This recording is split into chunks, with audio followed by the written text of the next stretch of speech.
Awesome. We wanted that recorded. Um, let's see who else is here. Jamie with the green hair. Hello. Hey, how are you? Doing good. How are you? Where are you based?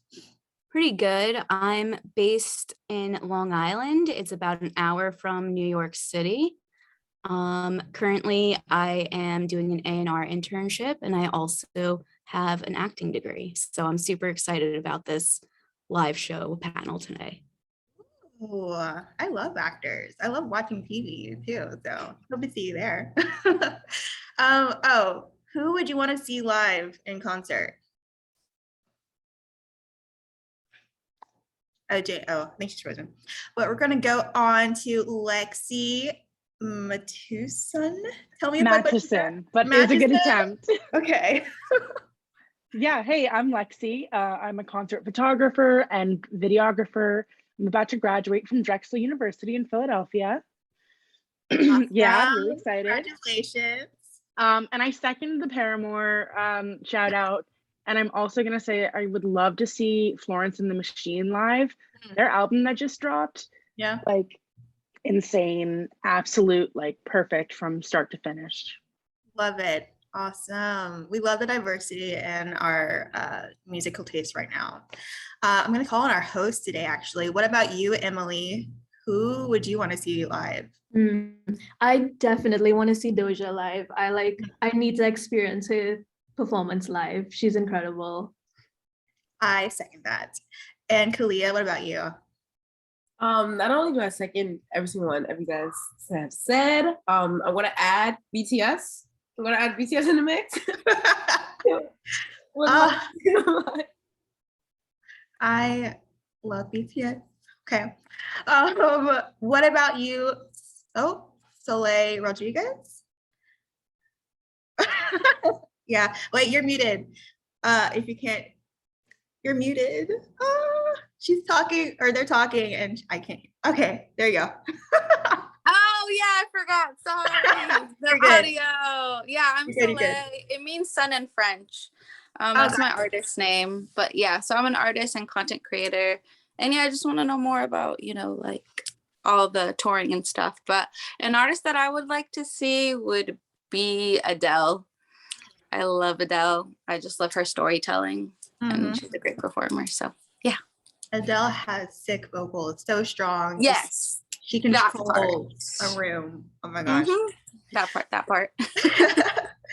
But thank you all again just for being here. Now that we've met a few of you, I'm going to go ahead and move it over into our event. So passing it on to Emily to get us started. Hello, everyone. Thank you so much for joining us here at another one of our Saturday events. I'm so excited to have all of you. And we have two really amazing panelists that you're going to hear from in just a minute. But before we hear from them, I'd love to introduce myself and my co-host. So my name's Emily, and I'm a social media marketer here at Finesse.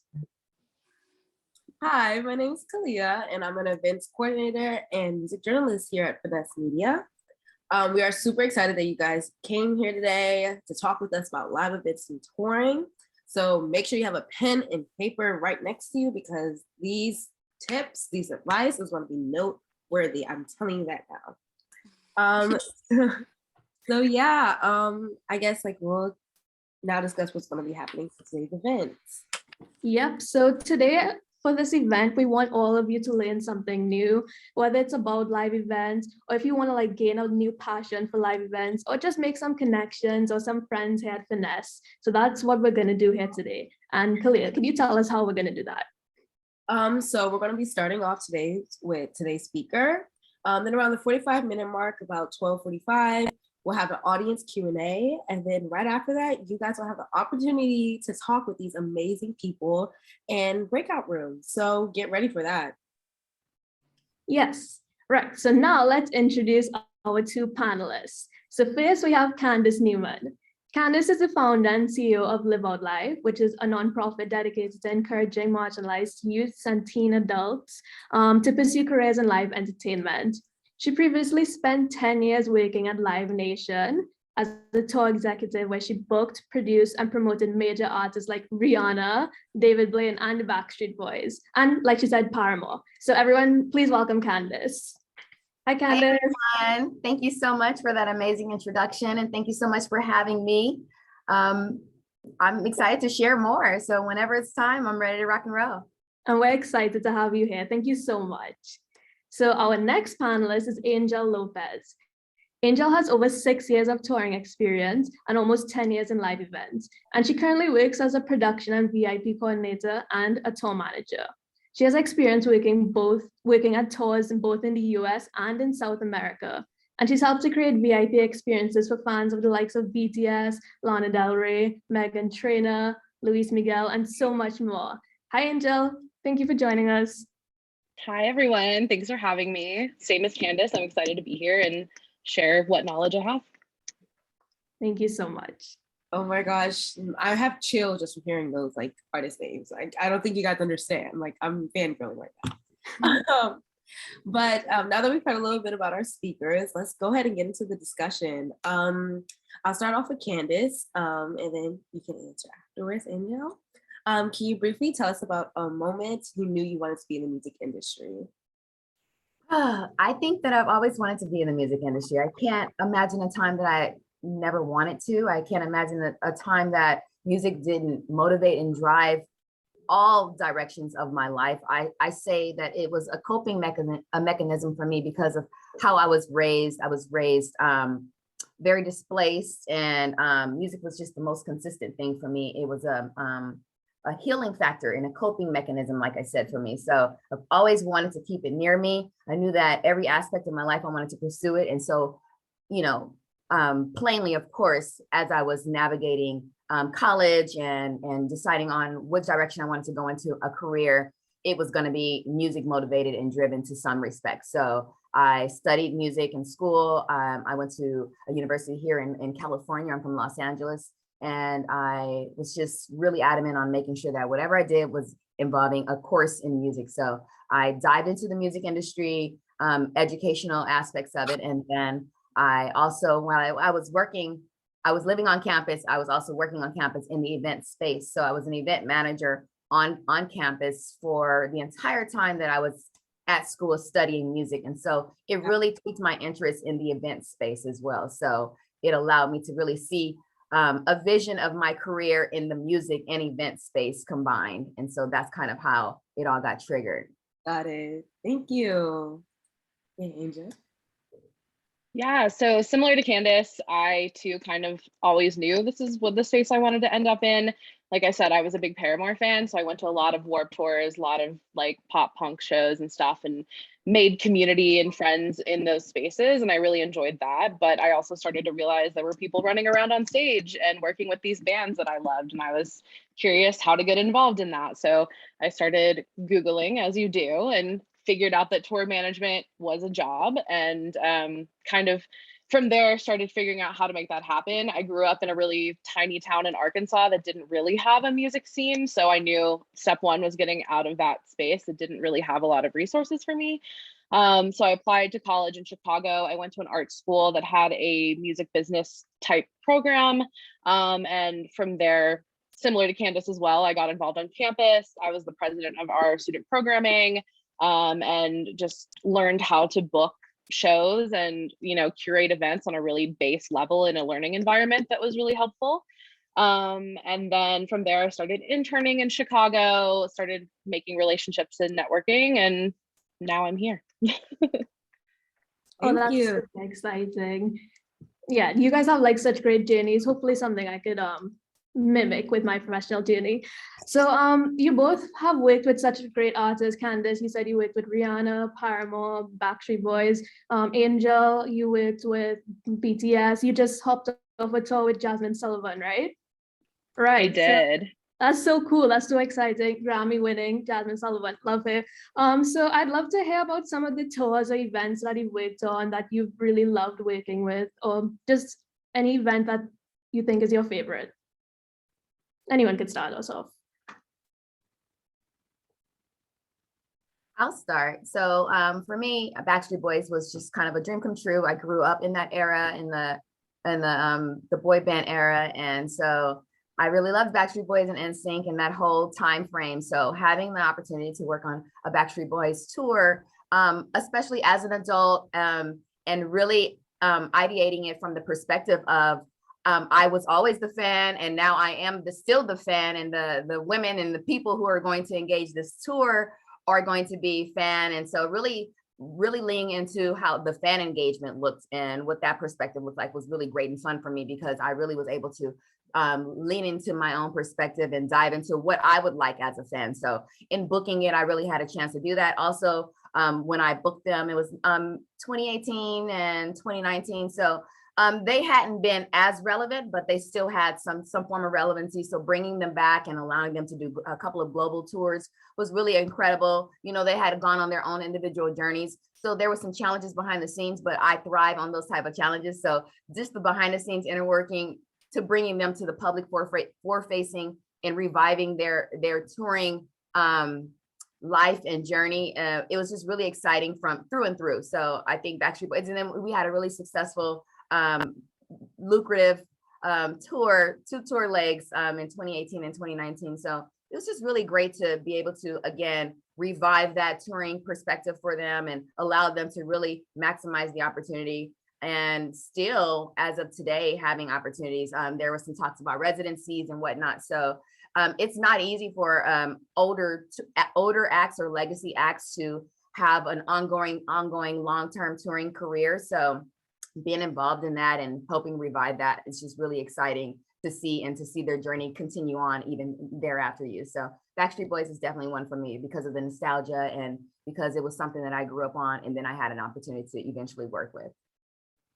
Oh, yeah, that's super exciting. I love that, like the fan to music professional pipeline.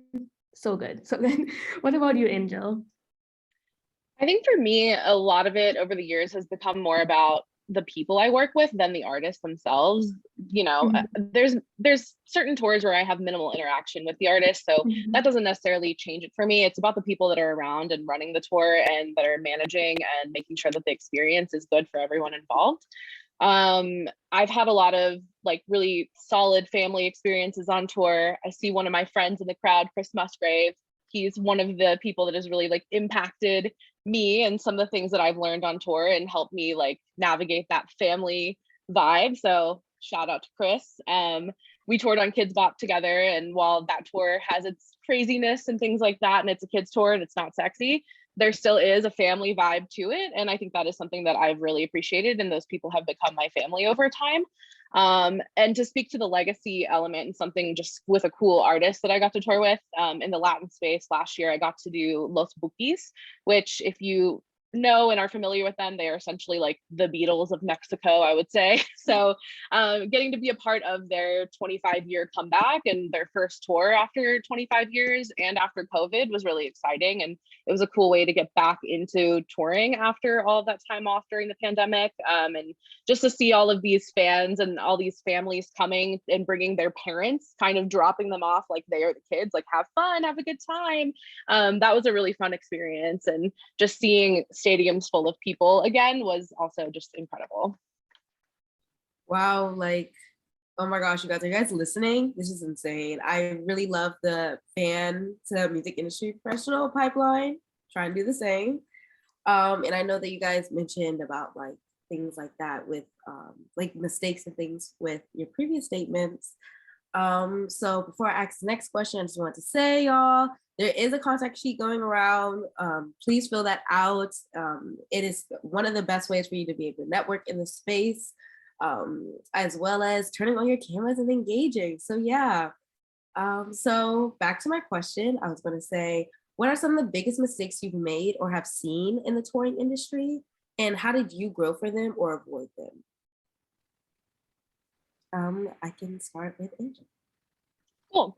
I would say personally, one of the mistakes that I'm still kind of dealing with, and I think it's something that you learn over time, is just knowing your own worth and how to advocate for yourself in the industry. I think when you're coming up, you know, you're taking every gig you can, and you should do that. But I think there does come a point in your career where you have to learn the balance of what to say yes to, what to say no to, how to negotiate, how to not undersell yourself or undersell the type of role that you're fulfilling. So that's still something I'm working on. And so knowing your worth and knowing when to ask for more, and like having really solid people to lean on to, you know, talk about pay. That's something that's not talked about a lot, but I think having a good circle of people that you feel comfortable talking about those things with, and like, hey, this is the rate that I was offered for this type of work. Do you think that adds up? I haven't done a role like this before. Or, hey, I've been doing this for a while. How much do you think I should ask for now? Having those conversations early and having a community to do that with, I think is really important.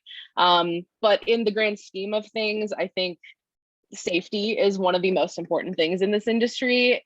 Concerts are fun and they are a good time, and we're there for entertainment and for everybody to let loose. But I think safety sometimes can be overlooked, as we saw with Astro World. And as I'm seeing more in like a production coordinator, tour manager, like higher level touring role, it is more at the forefront of my mind on how to keep my crew safe, how to keep my artists safe, and what steps and actions should be in place to make sure that that is all happening, and that like even on the local level, the people that I'm working with understand the expectations and what that should look like, so everybody, including the fans, can be safe.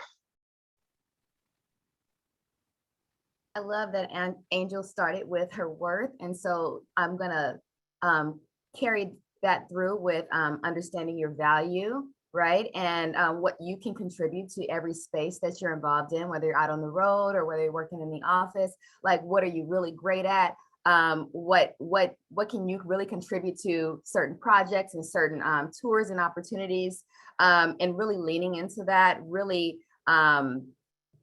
offering those talents in a strong, intentional, meaningful way.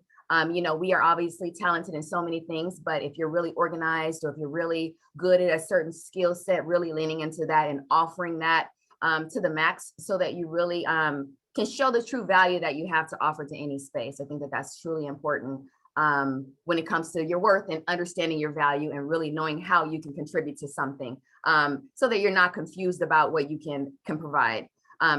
Also, on a grander scheme of things, for me, diversity and inclusivity in the live music space is super important. Obviously, my career and my platform, Live Out Live, is inspired by my journey in live music as one of few women of color, operating from an executive space and a decision-making space that I had when I worked in corporate America. So really wanting to see more diversity and equity in that space. I'm wanting to see the production and the business side to reflect the onstage presence in the fan base. So I think that on a bigger scale, that's one of the things that I believe that the touring industry have lacked, and one that I feel like we have really been working hard to recover from and make change in. I think that everyone that I've had encounters with, including Anjel and Chris and people that I know that are really trying to drive change in a very intentional, meaningful way in the live music space when it comes to diversity. It warms me up knowing that we're doing the right work and we're heading in the right direction. So for me, on a bigger scale, I think that the industry can do better and when it comes to diversity. And I love to see the diversity that Finesse Media has built in their community. I love to see the diversity in this space here. So I'm excited to know that you guys are all interested in the live music space, and we're here to help cultivate that.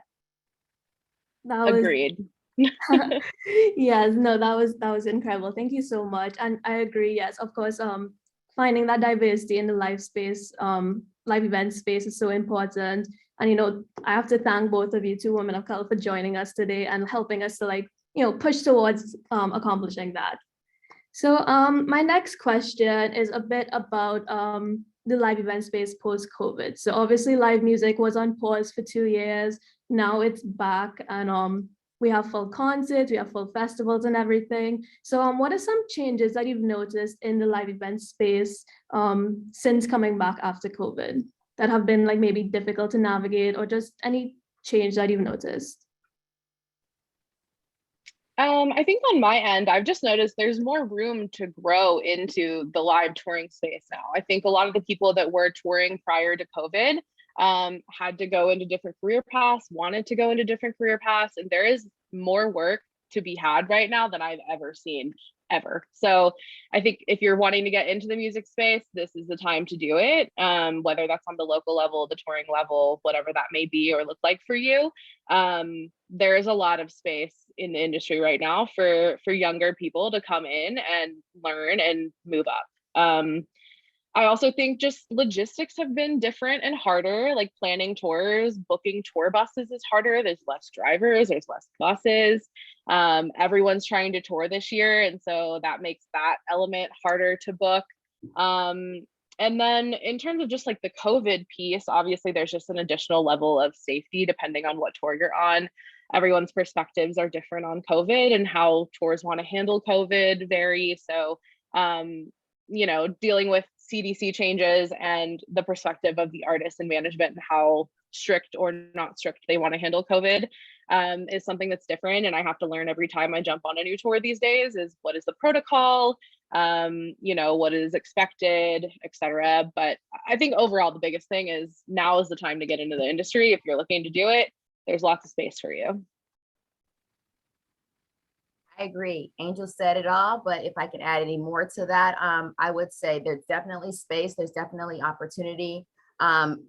If you're creative, now there's this whole digital world. So there's an entrance by way of digital access, digital marketing, social media endeavors that are involved in the live space that we hadn't been really considering prior to. Obviously, there are streaming.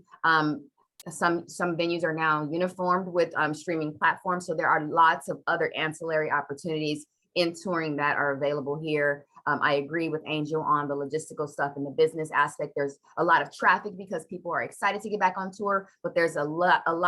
So there's a lot of demand, but there's a lot less in inventory and opportunities with venues and vendors and personnel. So we could use as many qualified and driven and motivated tour personnel a new wave of that coming into this industry. So I agree with everything that Anjel said about this is the right time for you to use your creative skills and get into the touring industry, particularly now that we're in this really digital space, being innovative and coming up with ideas that will be able to contribute to touring in a creative way that had never been done before, because now all ears and eyes are open because we're playing from a different playbook now. So it's exciting times.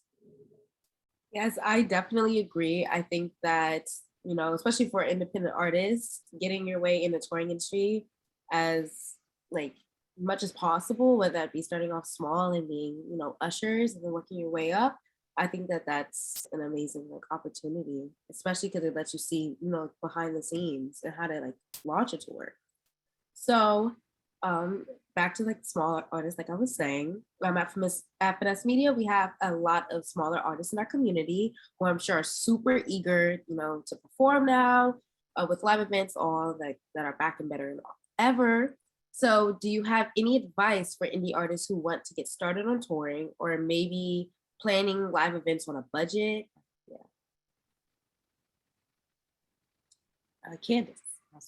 Yeah, so I would say start locally. You have your local presence.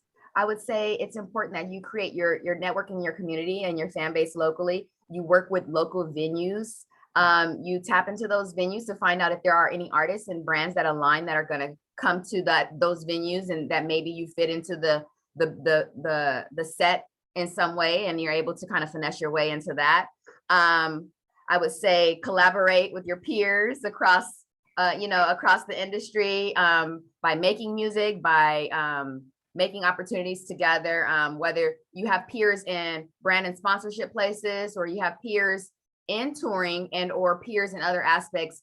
I guess a barter system or coming up with a way that you guys can both capitalize on going out on the road, start small, right? And then build from there. But I definitely think that being smart and strategic about how you're going to plan things out on a budget is super important. But I would say start locally, collaborate with your peers, research, learn as much as you can on the business side so that you can maximize on the opportunity more than you lose.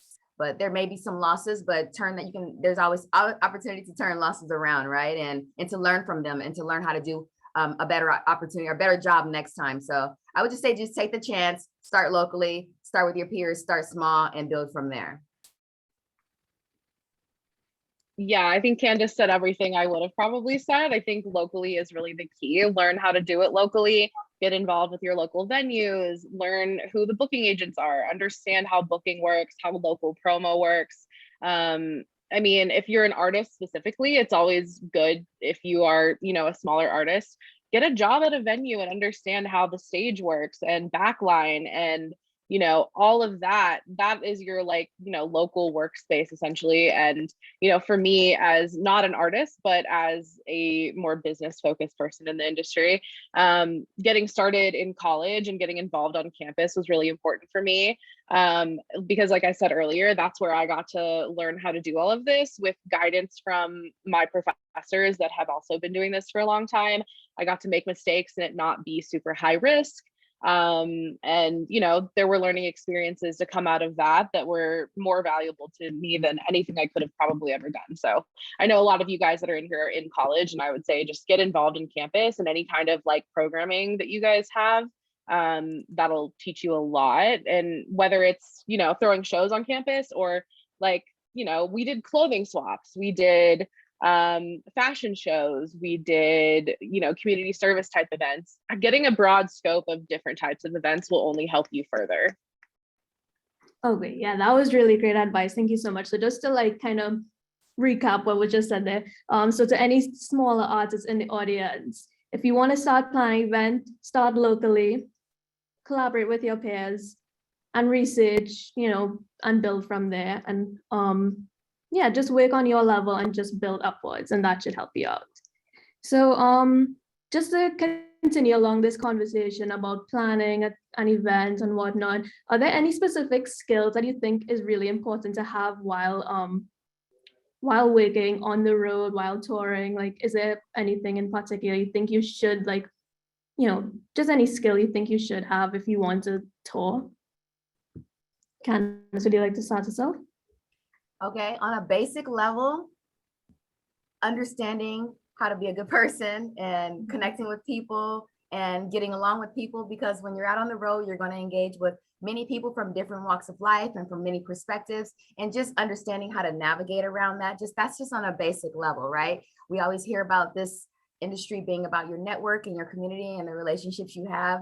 It's super important that you're just a good person and you lead with who you are, right? You lead with your person and results, the results driven perspective that I'm here to accomplish a goal, and I really want to accomplish that with you. So I think that I always want to just mention, just your person is always super important before the business. And then when it comes to the business, I would say just being very organized, understanding how to negotiate what you want and make clear demands and or flexibility, being, I would say, resourceful if there are demands that you can't get, figuring how to be resourceful so that you can still get them, leading with good music, right? Having the good music to lead with, building the community. I can go on and on, but I would say just as far as tour planning, I would say just being organized, understanding the logistics of it all, and knowing how to negotiate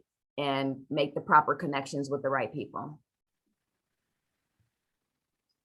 Totally agree. I think all of those things are highly important and very similar to what I would say as well. Just piggybacking off of, you know, understanding how to work with other people. I think that is one of the biggest key things I've learned, is just learning how to work with different personalities and understanding what those people need to succeed, especially when I'm on like a more managerial level, like understanding everyone's personalities and that people need different resources and different tones and different ways of being spoken to in order to feel comfortable in moving forward with, you know, succeeding. There's a lot of different personalities, and touring, you are living in a bus with 12 strangers essentially, most of the time. And so learning who those people are, and building those relationships with them on a personal and professional level, because you are basically living where you work on tour, is really important to make sure the dynamic is good.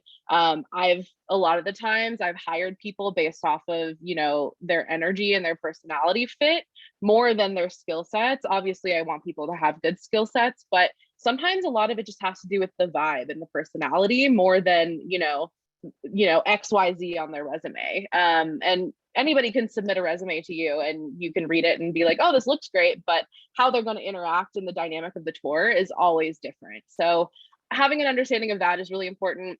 And I would say, in terms of the business side, problem solving and having those problem solving skills are so important. I think what I do most of my days is problem solve.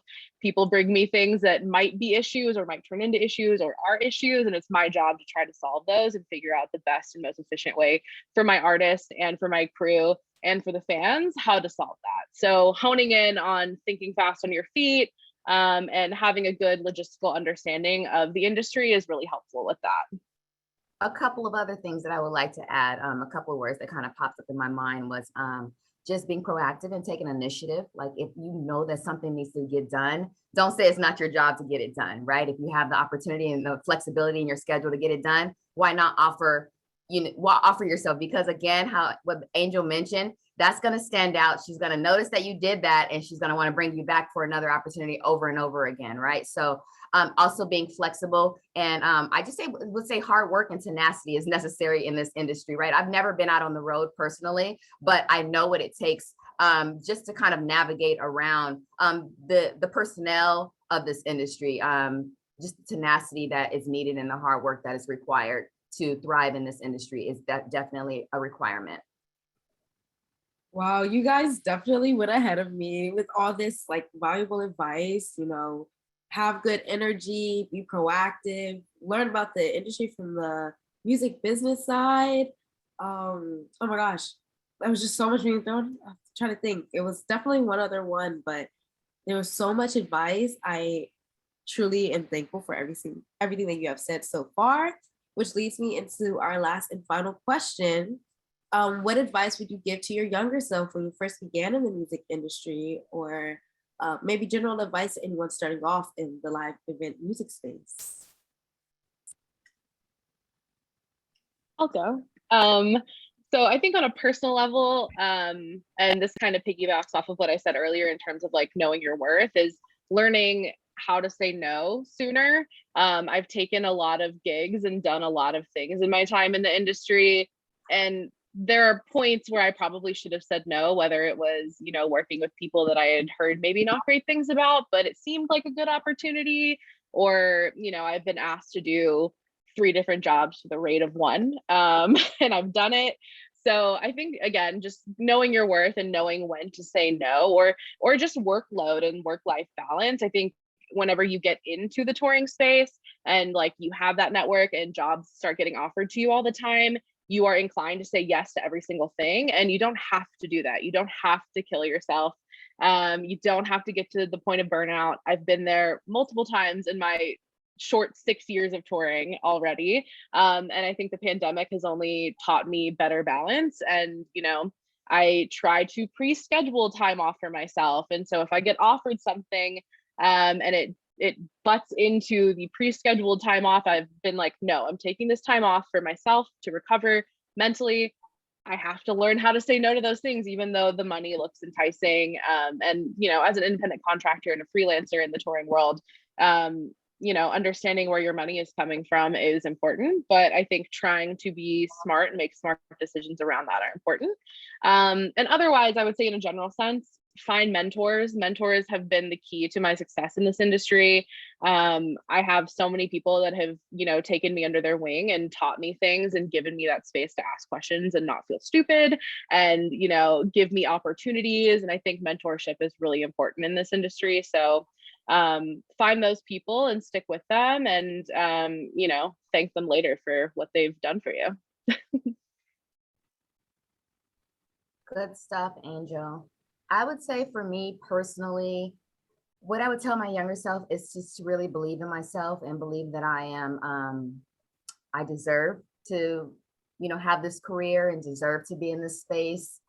Just as someone from a marginalized background, I lacked a lot of confidence early on because I was navigating a space that there was no one that looked like me. There was no one championing for me. There was really no one advocating for me. So I had to really step up and learn how to advocate for myself and learn how to vouch for myself and really find my value and learn that I was competent and capable of doing what I'm doing and thriving on this level of excellence in that space. So I think a lot of it is just really believing in yourself early on, knowing that you're equally capable and competent as the next person, whether you see people that represent you or not. That is what I'm trying to increase in this space, more people that look like me so that I can see myself in those positions and see those opportunities for myself as well. If you don't see that, it's really hard to really understand how far you can go in this industry.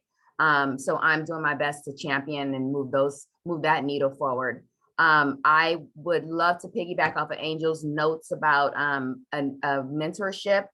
I can't stress that enough. Mentorship is super important. I have a mentorship program through my organization, Live Out Live, where I am also partnering live in entertainment executives with hopefuls like you guys for mentorship, because mentorship is important. They're going to be the ones that's going to help guide your perspective, provide wise counsel, make the proper connections. I actually have a board of directors of mentors. I'm a mom, I'm a business professional, I'm an entrepreneur, I'm just a person. So I have different people that I lean towards for mentorship and guidance for different reasons, not just one person. And I take what matters and I take what helps and could help evolve me as a person and as a business professional from each person who I see as mentors. So I definitely agree with the mentorship is super important to have in your life to help evolve you and develop your life in general, not only as a professional, but my whole world intersects. I'm a business professional, a mom, I'm me. I don't look at myself as one or the other. So I try to add as much value to that as I possibly can, because it all contributes to all of these spaces that I'm navigating in my life and in my world. Oh, that was amazing. Thank you so much. I love this kind of reoccurring theme we have going of knowing your worth, knowing that you deserve to work in this space, but also kind of like understanding your workload. And of course, those points about mentorship was really important. Thank you so much for that. For anybody in the audience who maybe might be looking for a mentor, be sure to drop your information in our contact sheet so that you could connect with our community and so you could also connect with our panelists. Thank you again. That was the last question from Kalia and I. But now what we're going to do is that we're going to open up the floor to the audience so that you guys could ask any questions you'd like to our panelists. So if anybody has a question, please use the raise hand feature and I will call on you. Okay. Ooh, that was quick. Okay. Janelle, how about you start us off? Hi, I'm Janelle. Thank you so much for being here and just shedding light, especially from a POC perspective, on what it's like to be touring. And I want to know, what are some of the most important things to both of you that go into building and planning a tour, especially from the indie artist perspective? For me, it's obviously getting to the finish line, right? So I can envision the finish line and I know what steps need to be taken to get there. I'm actually routing a tour for an indie artist right now. And it's obviously having the relationships independently with the venues and the personnel in each market, right? From an independent perspective. So knowing the artist, right? And knowing which rooms to play in, having the relationships in those proper rooms. The rooms equal the venues. So those spaces, are they clubs? Are they theaters? Are they amphitheaters? Are they stadiums? So depending on the artist, knowing what rooms that they can play in, knowing their brand and their business and what proper sponsors and brand partners and people to align them with, knowing the proper markets. So understanding your metrics and insights so that you can be placed in those proper markets within the correct venues, knowing the marketing resources and tools to lean into, being really creative in those areas, because there are lots of other marketing tools that you can tap into outside of just the basic music ones, and or like if you have interest outside of music, tying those into your tours and being, you know, really creative in that area. What else? Understanding the logistics and how to place holds and confirm rooms and spaces in each venue. What else? Understanding how to maximize those ticket sales, understanding the ticket value and the ticket sales, understanding how to maximize those sales in the room in an ancillary way. Do you do merchandise? Do we do meet and greets? Do we do pre-show sound checks with your fans? How to engage your fans and maximize the revenue of those tour stops? There's a lot. Like, I could go on understanding how to negotiate each individual offer. So from an independent perspective, there's a lot of different aspects that go into it. You have to be really creative. You have to really try to figure out each individual show. How can I make the most out of it? Not only, you know, revenue opportunities, but impact, increasing your fan base, increasing your relationship in your community within that individual market, so that when you go back, it's even much more of a lucrative opportunity for you, not only financially lucrative, but a bigger opportunity to increase your profile as a touring artist. Because if you want a long-term tour career, you have to put the proper steps together. It's not just money motivated. So I'm just gonna end there. Yeah, I think Candace covered all of it. And honestly, her background has so much more experience in terms of like the back end logistics that go into, you know, booking and routing and all of that. For me, I generally get the tour once it's already booked. So the routing has already been done. But from like a production side, I would say budget is really important. For me, you know, building budgets, understanding what is important to the client, what is not important, what is within our means. That all helps me understand. So I then am prepared for the logistics and hiring crew and hiring and securing vendors. And you know, I think budgeting is really key on my end once it gets to me. But you know, just understanding, especially on like the indie artist level, I've toured in vans before, like understanding what that's going to look like, and are you prepared for that, and how are you going to carry your gear around, and how much room in your van do you have for merchandise, and adding on those experiences, like Candace said, VIP is something huge that, you know, all you have to do is, you know, give your fans an experience, and that is another stream of income for you. So just understanding all of those extra elements that can help beef up your budget a little bit and help you cover your back end in terms of touring, I think is important on my side, at least. Thank you so much. That was seriously super helpful. I appreciate both of you. Yes, thank you so much. I feel like you guys keep saying, so many gems are being dropped. So if you guys are paying attention and taking these notes, say a little woo woo. Woo woo. Okay, let's go into the next question, Lexi. Thank you guys so much for all the insight so far. It's been really incredible getting to hear your stories. So I, like a lot of other people, are soon to be grads or recent grads. And I find that going through job applications and such is just super tiring and mentally kind of exhausting, especially when you don't hear back or you get a lot of rejection. So how have you both learned to handle rejection and grow from that, as well as preventing burnout when it comes to finding new jobs? Oh, that's a great question. Anjel, would you like to start us off maybe? Sure. So I think from the like freelance perspective and my end, a lot of my jobs and everything really rely on my network. There's not always places that you can like, you know, submit a job application to. So I would say my experience with it has been a little less traditional than, you know, filling out resumes and sending them in to, you know, job boards and stuff. But I think, unfortunately, you know, rejection is just part of the process, and anything that is part of life. And it's something that you just kind of learn to adjust to, as long as you don't let that be the main thing, you know, driving you. Like the way you come over rejection just really has to do with everything else that you're working on. If you keep working toward your goal, The rejection is just going to be a little sideline thing that happens, and you just have to keep working toward it. I know it's easier said than done, but I think not letting that be your driving factor and, overcoming is just part of life. And, anything that is a no ends up becoming something better for you in the future. And I am a big believer in the universe and how things end up working out. And sometimes things are not meant to work out. And there's something that you really wanted, but something better is probably coming along for you. So I think just remembering that, and it is exhausting. I remember doing that stuff coming out of college. So I feel for you, girl. Like Angel said, what's meant for you will be.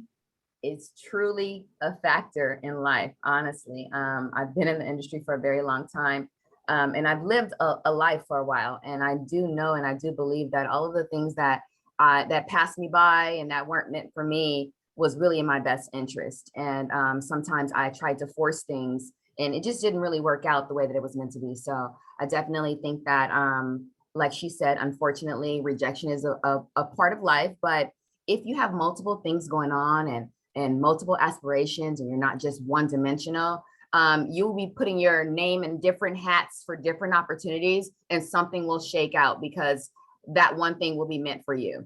But in being intentional and actually, more in a practical way, I would say internships, right? Do some internships, do some coming out of college, put some sweat equity into it. You may not be compensated and get the money that you think that you're worth at this time, but eventually you will. So put sweat equity into an opportunity, show them who you are, grow, gain your intellectual property from that space, and take it on to other spaces so that you have value to add to other spaces. So there are other ways to gain, other than monetary. There's development, skills, personal development, and things that you can get from any space that you are engaging. So be open to those different spaces. Be open to, like I said, doing internships so that you'll have opportunities that's going to lead to bigger ones and paid ones, because you will have developed a skill set that's invaluable. I'm going to jump back in really quick. Oh, yeah. Just because Candace said some good stuff and it kind of reminded me. I think something that's really underrated is understanding your strengths. I've met a lot of people that have spent too much time working on things that they maybe aren't the best at, or they're not able to come to terms that they're not the best at. And that ends up just holding them back in the end. So I think, to Candace's point of like doing internships and trying new things, don't have a single lane mind about what you're wanting to do. I think the beauty of internships and the beauty of just getting into the workplace and maybe applying for things that are not necessarily your end goal. It doesn't have to be your end goal. It's just a learning experience for you. So learning what you're good at and what you like and don't like, I think is super important, because that'll really help hone in like what your actual, end goal should be. And like I said, being willing to understand and accept what you are good at and not good at is really important. And I've seen people really, really fail in some ways, and they weren't able to accept that you're not good at everything. Not everyone is good at everything, and that is okay. So that was all I wanted to add. That takes and calls for a little bit of self-reflection and identifying who you are and what you love and what you don't love, and just knowing yourself and maturity. So it takes time sometimes, because you have to let go of, maybe I'm not the best at that, but I'm really good at that. So let me help develop that. So it takes some self-reflection and maturity in a lot of ways. And so start that now, because like we mentioned earlier, you guys are in a really good place where you can decide on the path that you want to take in your life and how you want to take it. So you don't have to settle for anything less than what you're worth. Thank you for your insight. I can't wait to hear what else you have to say this panel. Thank you. Yes, that was such a great question, Lexi. I would say Justin, next question. As always, thank you to the host, the Finesse fans, and our fam, and always bringing in dope people, women. Really appreciate it. I have so many questions, so I know I can only ask one, so please note I will be reaching out for the other questions. My question, for the indie artists that's working their way up, like myself, I'm pretty seasoned, I haven't toured, but been doing my own events for a long time now, handling my own bookings. Where I am at now is the challenge of people recognizing that I'm talented. They want me for their event. However, they don't want to pay the rate now that I've currently moved up to.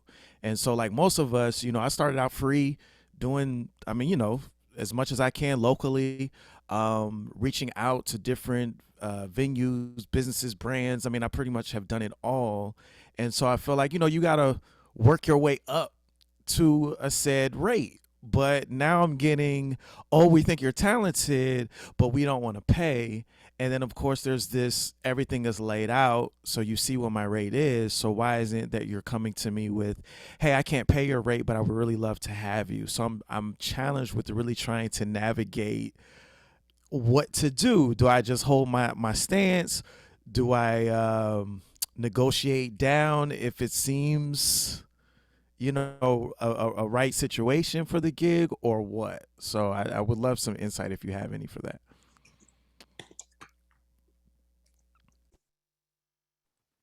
Okay, so Yeah, I think that for something like that, like I mentioned earlier about like not every opportunity is a money motivated opportunity, right? Sometimes there may be some content to be captured or something that you just really want, an artist maybe that you really want to just collaborate with and play with, and some type of look can come from that. There are other things, factors outside of your rate, but I definitely think that you should stand firm. If you feel that your rate is your rate, it's okay to turn down, like Anjel said, turn down opportunities, because there will be another opportunity that's going to be waiting for you that will be paying you your rate. So just being discerning in, is this a good opportunity for me in other ways, other valuable ways besides compensating me for my rate? Or is there a way to split it where I get partially my rate and split and get partially something else that I may want that's going to help drive me and move my platform and business forward? Can I get a promise for them for something later that's going to make up for this rate? I don't know. It's about negotiating and finding out what's best for you and what you want out of it. But again, there are multiple things besides just the financial reward or gain that you can get from an opportunity. So think about what those other things are, those other driving forces are, and try to negotiate them and figure out how to gain them. And if not, it's okay to say no, because there will be another opportunity waiting for you that's going to compensate you fairly for your rate. I think Candace hit that one on the head. It's just about figuring out what's important for you. Obviously, like she said, if your rate's your rate, then that's your rate and it is what it is. But if there's other factors within whatever event it may be or whatever collaboration it may be that you find valuable, then it's worth considering those. I've taken a lower rate on a tour at a time because I know I get to work with certain people that are going to provide value to my career and insight and like help me level up a little bit. So it's all about understanding the value there for you and what that looks like. It's very personal, but I think it's worth considering, and it's all kind of variable.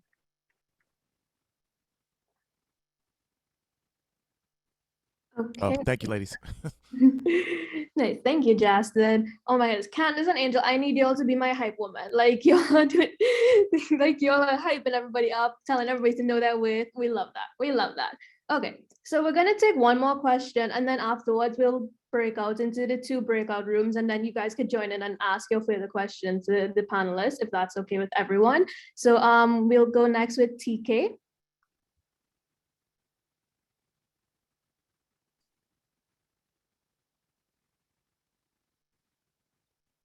Hi, TK, are you there? I don't think we could hear you. Candace, like, first of all, kudos to you. What you said that stood out to me is that you're a mother, and I am a new mother. I have a 2-year-old. Now, I've been in the music industry for over 10 years, and one of my greatest fears was becoming a mother. I do a lot. I do A&R, I'm an artist, I do modeling, I do a little producer, I do a lot in the industry. And one of my biggest things now, because like I said, my baby's 2, so now I'm getting back up there, getting back into doing work. And like right now, I got to leave my baby and be going. How do you balance being a mother and holding down this business at the same time? It is not easy, because I would say that I have also made some sacrifices in motherhood when wanting to also balance it with growing my career. It's all a balancing act, because I want it all, so in Yes. wanting it all, I have to to make it happen and do it all. And there are some sacrifices and compromises that I have to make. I would say just on a personal note and personal, from a personal perspective as a mother, having the support system, having people who have your back, having people who believe in you, in your corner, gaining your community. Again, I came from a displaced background, meaning I didn't really have and grow up with that community. So I've built that community along that journey. And that's that network and that community that you build that you see worthy of being in your corner. And like I said, maintaining my child when I'm not available or when I have to travel for work or whatnot. And then also just actually building community in every area and every aspect. People in your workplace who understand that you are a mother and are going to be flexible with you and understanding of those things. So really working with people who value you from every angle is really important. And I know that's hard because you're still growing and you're still figuring out your way. And sometimes you need to take on opportunities to make a living and pay your bills and pay for your child. But also, again, what's meant for you will be for you. So you do not have to do anything that is going to take away from any aspect of your life. So consider what you're willing to sacrifice and considering what you're not willing to sacrifice and stand firm on those things. But I believe that if you really want it in, you're going to have it as a mother, you're going to have it all. And I know that I'm blessed and honored to be in the space where I have that all. I have, and I'm still growing and gaining, and I want more, but I'm very content with where I am as a mother and as a business professional and what I'm offering and serving to my community, you guys. And so I can do that confidently. So I just would say, keep going, but build your community in every area, in business, in personal, everywhere. Thank you. Thank you. I truly appreciate it. I really need to hear that. Thank you. Yes, so that's all for the audience Q&A portion right now. I'm going to hand the mic over to Jordan so that she can make some announcements. All right, everybody. Thank y'all so much. Thank you, Candace. Thank you, Anjel, for an amazing discussion and Q&A session. That was superb. I came here for a live events discussion. I didn't know this was a mental health event. We have those quarterly, by the way. But everyone here, how y'all feeling? If you're feeling great, you learned something, please unmute yourself. Give us, our classic woo woo, or you heard me. Woo, woo, I love it. Thank y'all. And we're gonna go into a breakout room session now. We're gonna have 2 breakout rooms, one with Candace, one with Anjel. So you'll get to talk to them, be in a more intimate session with them. And let's see, Candace, are we ready to go? Awesome. Okay, we get to choose which breakout room we're gonna go into. So choose away.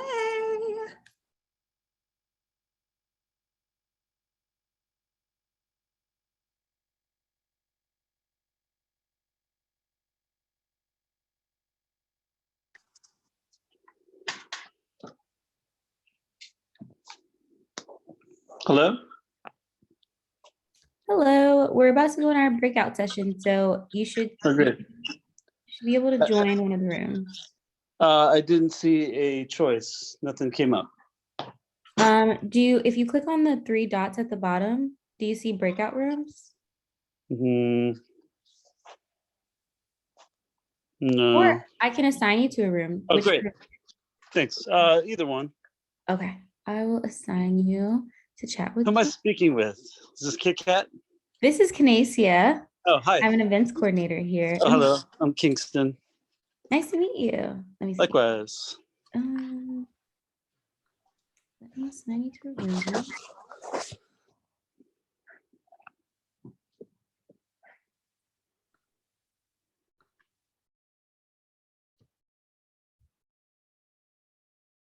And then if anyone else is having trouble getting into a breakout room, I can assign you. Just let me know. Yes.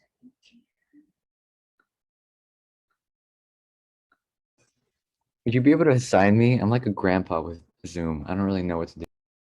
Yeah, no worries. Which breakout room do you want to join? The chat with Anjel. Okay, let me assign you right now. And then Samson, I will assign you to a room as well. Oops.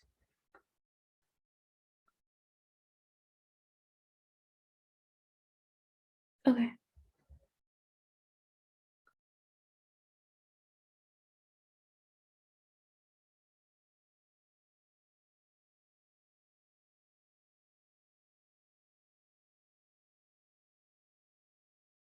Okay, thank you so much, Kinesia. You've been a great help. And I know there was like a little bit of like confusion with like when we were first spotlighting. So I just want to say sorry if I like mess anything up.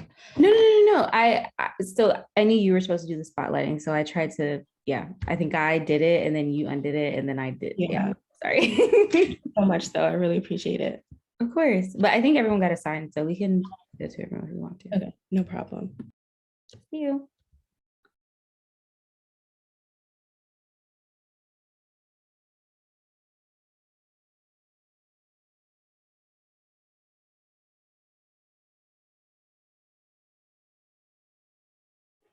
Hello.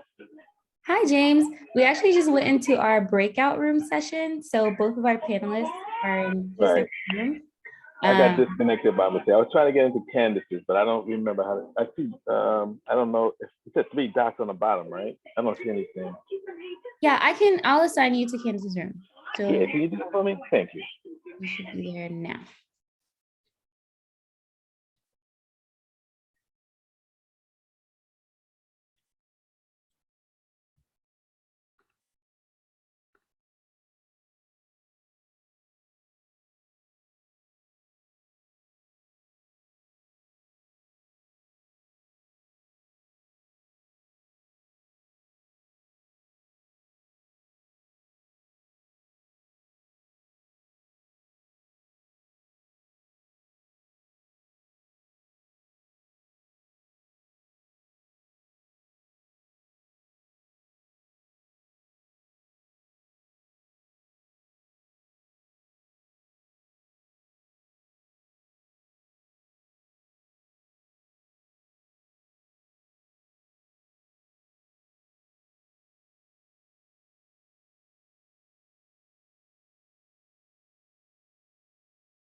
while we're waiting for everyone to come back into the room, would anyone like to share like one piece of advice that they took away with them from today's event? Oh, there was so much. How do I keep I track? know. It's hard to just break it down to one, but one piece of advice that they're taking away with them. Yeah, I can share something actually. So I don't think they actually meant this. I think this was like just a little piece of information that they didn't mean, but it really stuck with they didn't mean to like give out as part of like the discussion, but it really stuck with me that not everyone is good at everything. Not everyone is good at everything. And this is something actually my manager, my new job was talking to me about yesterday, that you can have your hand in many things, especially being green and being a new breakout artist or just trying to get experience within whatever field you want to be in. But please always have at the forefront the one thing that you want to hone in and focus on, because if you're really good at one thing, people take notice of that. But if you're really okay at many things, there's not really much to take notice at. So you're not good at everything, and you should definitely recognize that. Oh yeah, jack of all trades, master of none. My dad used to tell me that all the time, so it's something I always remembered. Okay, is everyone back in the room? I'm not sure. Yes, we're all back. Okay, great. Okay, nice, perfect. Kalia, take it away. Okay, y'all. So I just wanted to say welcome back and thank you all for coming to today's event. What did y'all think about today's event? I want to have everyone unmute and say woo woo, and then I'll call on you. Woo woo woo woo. Who should I go on? Corinne? Yes, how? Oh, sorry. Hi. Sorry, can you repeat the question? How was it? What is one thing you learned? Yeah, I think for me, probably taking like, if instead of focusing like on your way up, instead of just like focusing on one thing, like if there's a specific thing you want to do, you should branch out and take other jobs and internships. And I think that's really helpful, because I think when you're on your way up, maybe you have a certain thing in mind, and I think it's helpful, you can learn other skills from other jobs that have nothing to do with what you're pursuing, and that can be transferable. So yeah, that's what I took away. Wow, I love that. We'll call one other person. Nina? Did I see someone named Nina earlier? Okay, well, Viv. Sorry, did you call me? Oh yes, Mina. Yeah. Something I got out of this was, I think building confidence. That's something that I've struggled with in the past and continuing to deal with. So, like knowing yourself and self-reflection and maturing. Like I'm really excited to go through this journey of like in getting involved with the music industry and developing a self-identity and being able to stand up for myself. So thank you for your impactful words. I'm really inspired. So yeah. I love that. I want to do one more person. I lied. Let's see. Evelyn. Yes. Oh, okay. Sorry. I thought, okay. Anyways, saying no, because I feel like I do say yes a lot, even right now with my like current job. I like never say no to my manager, which is not great. So I feel like she expects a lot from me now, like to always say yes, which is not good. So I think I need to learn how to say no. Yeah, that's something that I'll definitely take away from this. Boundaries are great. Personally and professionally. Yeah, so I just want to say thank you guys so much for coming to today's event. But before I wrap up today's event, I'm gonna pass the mic to Candace for a few announcements. Yeah, thank you. So I just wanted to quickly announce the next events that we have coming up. So next Saturday on May 21st, we're going to have Beat Making 101. And then the Saturday after, we're going to wrap up this month with Who Runs the Industry. We're going to have some panelists talk about the choreographers, the virtual effects artists, the stylists, the backup singers, and stuff like that. And I will pass it back to Kalia. Yeah, so again, I want to actually, Kalia, before you continue, do you mind if I step in for a second? Sure, yeah. Okay, awesome. Hi, everyone. My name is Kit Kat. I am the general manager of Finesse Media.